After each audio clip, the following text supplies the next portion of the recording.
अस्सलाम वालेकुम दोस्तों, कैसे आप? उम्मीद है खैरियत से होंगे। दोस्तों, पाकिस्तान ने बहुत ही ज़बरदस्त परफॉर्मेंस देते हुए नमक हरामों को हरा दिया। जी हाँ दोस्तों, पाकिस्तान ने अफगानिस्तान को बहुत ही बुरी तरह से शिकस्त दी है। सिर्फ मैच चंद बॉल पे टिका हुआ था, लेकिन मैं आपको मुकम्मल डिटेल बताने वाला हूँ कि पाकिस्तानी शाहीनों ने किस तरह से कम बैक किया। सबसे पहले बात करते हैं फ़खर जमान की। फ़खर जमान में दोस्तों जीरो पे आउट हो गए। यहाँ पर मैं स्कोर बोर्ड से आपको देख के बताता हूँ, जीरो बनाकर आउट हो। इसके अलावा इमाम उल हक जो है वो 36 रन बनाकर आउट हो गए थे। बाबर आजम 45, मोहम्मद हफीज़ 19, हारिस सोहेल 27, सरफराज अहमद जो कप्तान है हमारे, उनके बारे में तो क्या ही बात करनी, वो भी जो है वो 18 रन बनाकर आउट हो गए थे। अब बात आ जाती है मैन ऑफ द मैच पे।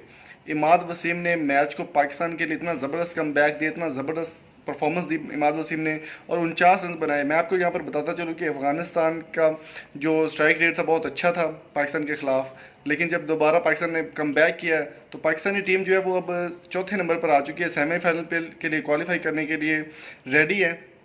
तो अभी अगर कल का मैच इंडिया जीतता है फिर, या फिर आगे फिर बांग्लादेश से पाकिस्तान ने जीतना, तो फिर सेमीफाइनल में पाकिस्तान की जगह पक्की हो जाएगी। शादाब खान ने भी काफ़ी अच्छी परफॉर्मेंस दी, 11 रन बनाकर आउट हुए। और इसके अलावा बहाब रियाज ने 15 रन बनाए हैं। 49 रन इमाद वसीम की जानिब से बहुत ही ज़बरदस्त परफॉर्मेंस दी गई, और अफगानिस्तान को बहुत बुरी तरह से शिकस्त हासिल हुई पाकिस्तान की तरफ से। और आज पाकिस्तानी एक चीज़ और भी देखने को मिली थी कि अफगानिस्तान के जो कुछ बदतमीज़ लोग थे, जिन्होंने लॉर्ड स्टेडियम के बाहर काफ़ी बदतमीज़ी की पाकिस्तानी फैंस के साथ, और हाथापाई तक बात पहुंच गई थी। उसके बारे में बाद में एक्शन होगा या नहीं होगा ये तो बात की बात है। बल पाकिस्तान ने नमक हरामों को बहुत बुरी तरह से रुला कर मारा है, और पाकिस्तान अल्हम्दुलिल्लाह बहुत अच्छे तरीके से जीत चुकी है, और बहुत अच्छी परफॉर्मेंस रही पाकिस्तान की। तो अभी आगे दुआ कीजिए आप। कल के लिए आपने दुआ ये करनी कि इंडिया जीत जाए, इंग्लैंड हार जाए, अगर पाकिस्तान को आप सेमीफाइनल में देखना चाहते हैं तो। उसके बाद बांग्लादेश के साथ मैच है, वो तो फिर पाकिस्तान ईजिली, मेरा ख्याल उम्मीद है इंशाल्लाह जीत जाएगा।